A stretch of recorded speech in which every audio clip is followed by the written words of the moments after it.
আকাশবাণী গুৱাহাটী সন্ধিয়াৰ আঞ্চলিক বাতৰি পঢ়িছো অৰুণিমা গোস্বামীয়ে আৰু মোৰ সৈতে আছে ৰূপজ্যোতি বৰুৱা। এতিয়া প্ৰধান বাতৰিসমূহ হ'ল অসম মাধ্যমিক শিক্ষা পৰিষদৰ অধীনৰ হাইস্কুল শিক্ষান্ত পৰীক্ষাৰ ফলাফল ঘোষণা, উত্তীৰ্ণৰ শতকৰা হাৰ ৭৫.৭%, উত্তীৰ্ণৰ হাৰত চিৰাং জিলা শীৰ্ষস্থানত। লোকসভা নিৰ্বাচনৰ দ্বিতীয় পৰ্যায়ৰ ভোটগ্ৰহণৰ পৰিপ্ৰেক্ষিতত ৰাজ্যত ৰাজনৈতিক দলসমূহৰ ব্যাপক হাৰত প্ৰচাৰ অভিযান, কাইলৈ জ্যেষ্ঠ বিজেপি নেতা অমিত শ্বাহৰ শিলচৰত ৰোড শ্বত অংশগ্ৰহণ। প্ৰথম পৰ্যায়ৰ ভোটগ্ৰহণৰ পাছত ২৫টা ষ্ট্ৰং ৰুমত কটকটীয়া নিৰাপত্তাৰে ইভিএমসমূহ ৰখাৰ ব্যৱস্থা গ্ৰহণ। ভোটগ্ৰহণ আৰু ইয়াৰ এদিন পূৰ্বে ৰাজ্যিক বা জিলা পৰ্যায়ৰ মিডিয়া চাৰ্টিফিকেশ্যন এণ্ড মনিটৰিং কমিটিৰ আগতীয়া অনুমতি অবিহনে সভা মাধ্যমত ৰাজনৈতিক বিজ্ঞাপন প্ৰকাশত নিৰ্বাচন আয়োগৰ বাধা আৰোপ।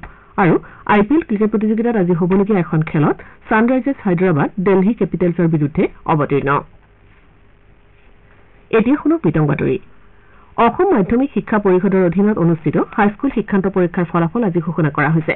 এইবাৰৰ পৰীক্ষাত মুঠ 4,19,078 গৰাকী পৰীক্ষাৰ্থী অৱতীৰ্ণ হৈছিল। ইয়াৰে 3,17,317 গৰাকী পৰীক্ষাৰ্থী উত্তীৰ্ণ হয়।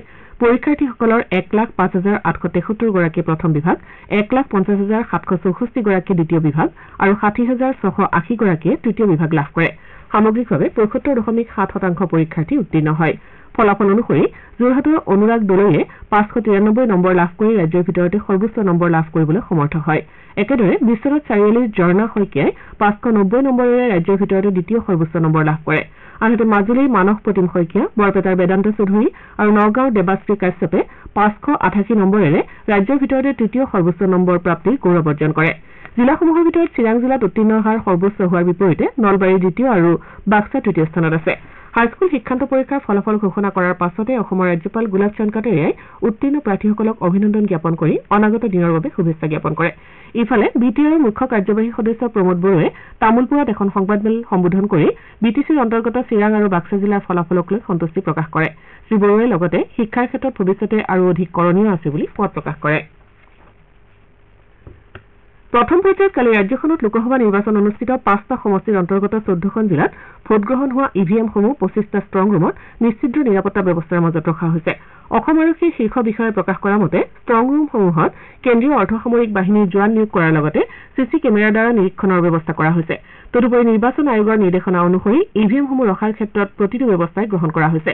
উল্লেখযোগ্য যে কালি ৰাজ্যখনৰ 5টা সমষ্টিত শান্তিপূৰ্ণভাৱে আৰু নিয়াৰিকৈ ভোটগ্ৰহণ সম্পন্ন হয়। ৰাজ্যখনত ৭৫.৯৫% ভোটদাতাই গণতান্ত্ৰিক অধিকাৰ সাব্যস্ত কৰে। ইয়াৰ ভিতৰত যোৰহাট সমষ্টিত প্ৰায় 80%, ডিব্ৰুগড়ত ৭৬.৭৪%, কাজিৰঙাত ৭৫%ৰ অধিক, লখিমপুৰত ৭২%ৰ অধিক আৰু শোণিতপুৰত প্ৰায় ৭৫% ভোটদাতাই ভোটদান কৰে।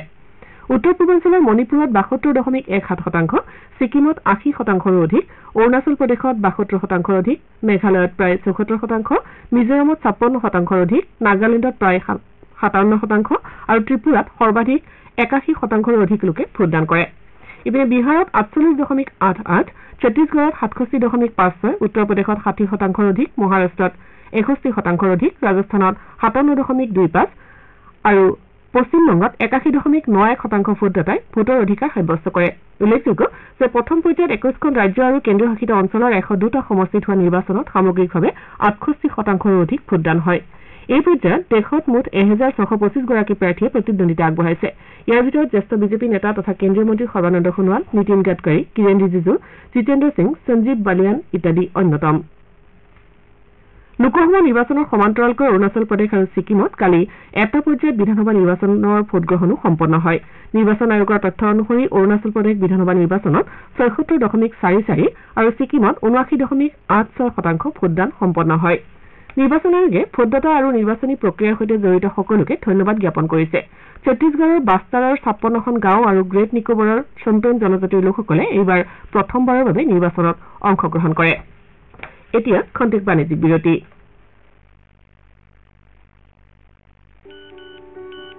শুনক, এয়া কেৱল ফোনৰ এটা শব্দ নহয়, ক্ষুদ্ৰ কৃষকসকলৰ বাবে এয়া এক সন্মানৰ শব্দ। বীজ সাৰৰ বাবে মহাজনৰ পৰা কত ঋণ লৈছিল, তেতিয়া শস্যৰ ক্ষতিৰ বাবে আপুনি কেনেদৰে কান্দিছিল। মোদীজীয়ে আমাৰ দুখ বেদনা বুজি পাইছে।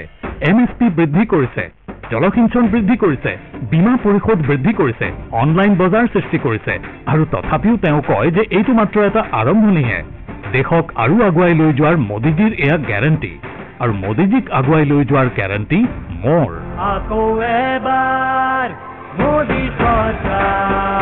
পদুম ফুলৰ চিহ্নত ভোট দিয়ক, বিজেপিক জয়যুক্ত কৰক।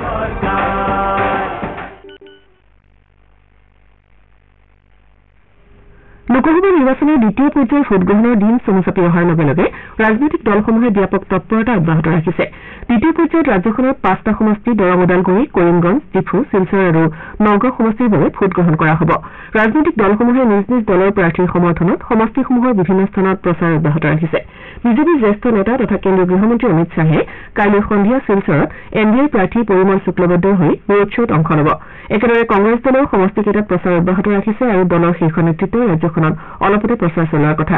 কাইলৈ দলৰ ৰাষ্ট্ৰীয় সভাপতি মল্লিকাৰ্জুন খাৰ্গে শিলচৰত প্ৰচাৰ চলোৱাৰ কথা আছিল যদিও প্ৰতিকূল বতৰৰ বাবে এই কাৰ্যসূচী বাতিল কৰা হয়। আজি ৰাজ্যৰ জ্যেষ্ঠ বিজেপি নেতা তথা মুখ্যমন্ত্ৰী ড হিমন্ত বিশ্ব শৰ্মাই এনডিএৰ মনোনীত প্ৰাৰ্থী কৃপানাথ মাল্লাৰ হৈ কৰিমগঞ্জ, বৰখলা, ধলাই আৰু হাইলাকান্দিকে ধৰি বৰাক উপত্যকাৰ বিভিন্ন ঠাইত কেইবাখনো নিৰ্বাচনী সভা আৰু ৰোড শ্বত অংশগ্ৰহণ কৰে।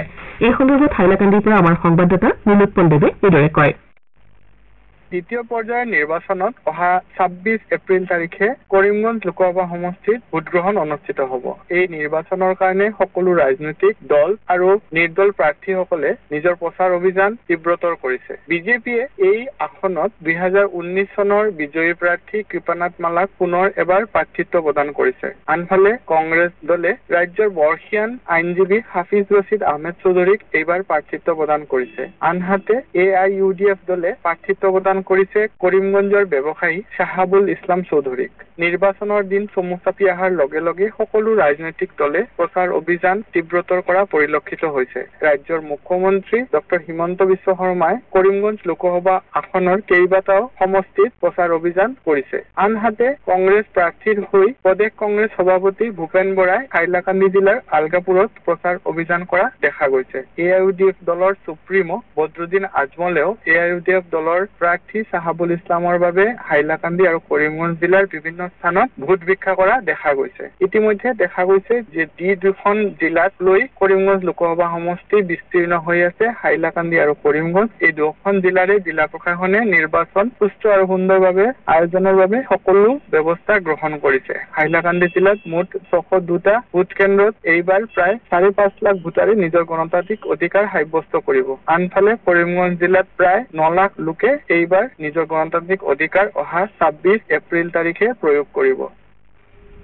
ৰাজ্যৰ জলসম্পদ মন্ত্ৰী পীযুষ হাজৰিকাই মৰিগাঁও জিলাৰ মিকিৰ ভিতৰত আয়োজিত এখন নিৰ্বাচনী প্ৰচাৰ সভাত আজি অংশগ্ৰহণ কৰে। সভাত মৰিগাঁও সমষ্টিৰ বিধায়ক ৰমাকান্ত দেউৰীৰ লগতে দলীয় কৰ্মকৰ্তাসকলো উপস্থিত থাকে। সভাত মন্ত্ৰীগৰাকীয়ে বিজেপিৰ নিৰ্বাচনী সংকল্পসমূহৰ বিষয়ে জনসাধাৰণক অৱগত কৰে। আনহাতে নগাঁও সমষ্টিৰ কংগ্ৰেছ প্ৰাৰ্থী প্ৰদ্যুৎ বৰদলৈয়ে ৰহা বিধানসভা সমষ্টিৰ কচুৱা তিনিআলিত আয়োজিত এখন নিৰ্বাচনী সভাত অংশ লয়। প্ৰাৰ্থীগৰাকীয়ে শাসনাধিষ্ঠিত দলক কঠোৰ ভাষাৰে সমালোচনা কৰি জনসাধাৰণক বিবেকৰ দ্বাৰা পৰিচালিত হৈ ভোটদান কৰিবলৈ আহ্বান জনায়। তামুলপুৰৰ কাউবাহাত আজি দৰং ওদালগুৰি সমষ্টিৰ BPFৰ প্ৰাৰ্থী দুৰ্গা দাস বৰুৱাৰ হৈ দলৰ মুৰব্বী সাগ্ৰামা মহিলাৰীয়ে নিৰ্বাচনী প্ৰচাৰ চলায়। প্ৰচাৰ সভাত অংশগ্ৰহণ কৰি মহিলাৰীয়ে বিজেপি মিত্ৰজোঁটক তীব্ৰ ভাষাৰে সমালোচনা কৰে। শ্ৰোতাসকলে সন্ধিয়াৰ আঞ্চলিক বাতৰি শুনিছে আকাশবাণী গুৱাহাটী কেন্দ্ৰৰ পৰা। পৰৱৰ্তী বাতৰি শুনক ৰূপজ্যোতি বৰুৱাৰ পৰা।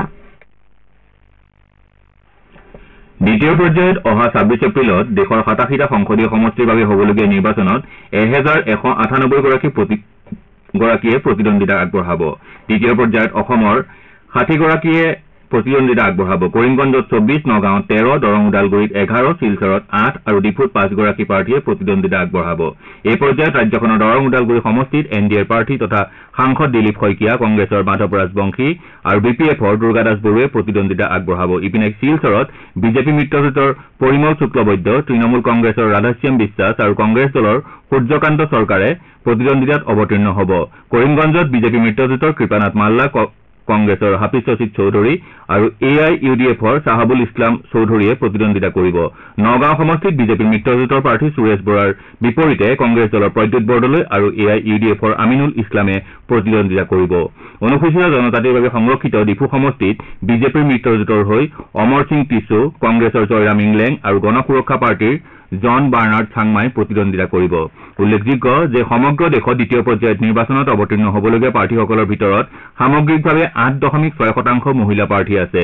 এই পৰ্যায়ত অসম আৰু ত্ৰিপুৰাত দুগৰাকীকৈ মহিলা প্ৰাৰ্থীয়ে প্ৰতিদ্বন্দ্বিতা আগবঢ়াব বুলি জানিব পৰা গৈছে।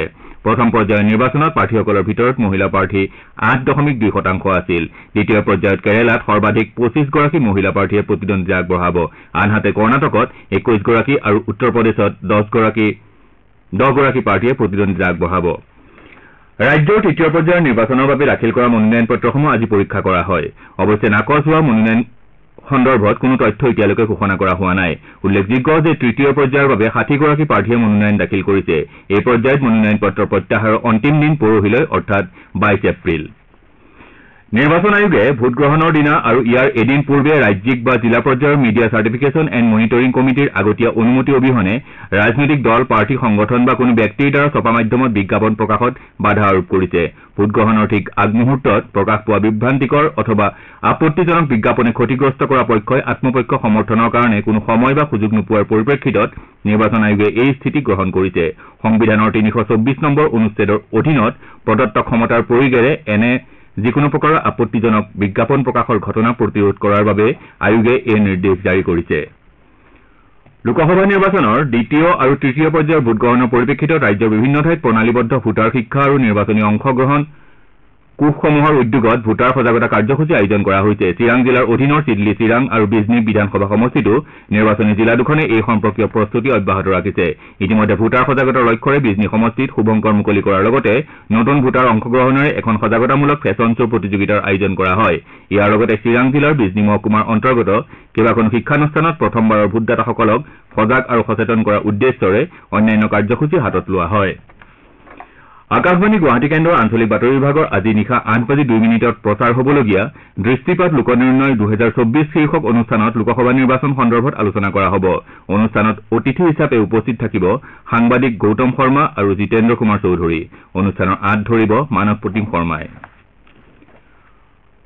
অসমৰ খিলঞ্জীয়া জনগোষ্ঠীৰ চুতীয়াসকলৰ শেষৰগৰাকী ৰাণী তথা চুতীয়া জাতিৰ শৌৰ্য বীৰ্য সাহসৰ প্ৰতীক সতী সাধিনীৰ আজি 500 সংখ্যক স্মৃতি দিৱস ৰাজ্যজুৰি পালন কৰা হৈছে।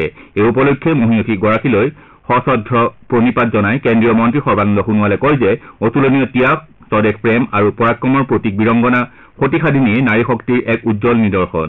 চুতীয়া সাম্ৰাজ্যৰ ৰাণীগৰাকীৰ বৰ্ণাঢ্য জীৱনগাথাই বৃহত্তৰ অসমীয়া জাতিক সদায় অনুপ্ৰাণিত কৰি থাকিব বুলি প্ৰকাশ কৰি কেন্দ্ৰীয় মন্ত্ৰীগৰাকীয়ে বীৰংগনাগৰাকীক শ্ৰদ্ধা প্ৰদৰ্শন কৰে। নিৰ্বাচনী তৎপৰতাৰ মাজতে আজি মহানগৰ হাতীগাঁও আৰক্ষীয়ে 9জন ব্যক্তিক চাইবাৰ অপৰাধত জড়িত থকাৰ সন্দেহত আটক কৰিছে। ভেটাপাৰা অঞ্চলৰ এটা হোমষ্টেৰ পৰা আটক কৰা ব্যক্তিকেইজন প্ৰতিবেশী ৰাজ্য পশ্চিমবংগৰ বুলি জানিব পৰা গৈছে। বিশেষ সূত্ৰৰ পৰা লাভ কৰা তথ্যৰ ভিত্তিত আটক কৰা অভিযুক্তকেইজনক আৰক্ষীয়ে অধিক তথ্যৰ বাবে চাইবাৰ ক্ৰাইম শাখালৈ হস্তান্তৰিত কৰিছে। ইফালে লোকসভা নিৰ্বাচনৰ পৰিপ্ৰেক্ষিতত নিৰ্বাচনী বিভাগসমূহ সষ্টম হৈ থকাৰ সময়তে আজি চিৰাং জিলাৰ ৰুণীখাটাত 3খন অবৈধ ভূটানী মদৰ কণ্টেইনাৰ জব্দ কৰা হয়। গোপন তথ্যৰ ভিত্তিত বঙাইগাঁও আবকাৰী বিভাগৰ উদ্যোগত আৰু চিৰাং কোকৰাঝাৰ আবকাৰী বিভাগৰ সহযোগত চলোৱা অভিযানত প্ৰায় 2,70,00,000 টকা মূল্যৰ সুৰা জব্দ কৰা হয়। IPL ক্ৰিকেট প্ৰতিযোগিতাত আজি নতুন দিল্লীৰ অৰুণ জেটলী ষ্টেডিয়ামত হ'বলগীয়া এখন খেলত ছানৰাইজাৰ্ছ হায়দৰাবাদ দিল্লী কেপিটেলছৰ বিৰুদ্ধে অৱতীৰ্ণ হ'ব। খেলখন সন্ধিয়া 7:30 বজাত আৰম্ভ হ'ব। এতিয়া বাতৰি শেষ কৰাৰ আগতে প্ৰধান বাতৰিসমূহ আকৌ এবাৰ পঢ়ি দিছো। অসম মাধ্যমিক শিক্ষা পৰিষদৰ অধীনত অনুষ্ঠিত হাইস্কুল শিক্ষান্ত পৰীক্ষাৰ ফলাফল ঘোষণা। উত্তীৰ্ণৰ শতকৰা হাৰ 75.7%। উত্তীৰ্ণৰ হাৰত চিৰাং জিলা শীৰ্ষস্থানত। লোকসভা নিৰ্বাচনত দ্বিতীয় পৰ্যায়ৰ ভোটগ্ৰহণৰ পৰিপ্ৰেক্ষিতত ৰাজ্যত ৰাজনৈতিক দলসমূহৰ ব্যাপক হাৰত প্ৰচাৰ অভিযান।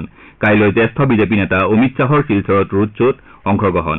প্ৰথম পৰ্যায়ৰ ভোটগ্ৰহণৰ পাছত 25টা ষ্ট্ৰং ৰুমত কটকটীয়া নিৰাপত্তাৰে ইভিএমসমূহ ৰখাৰ ব্যৱস্থা গ্ৰহণ।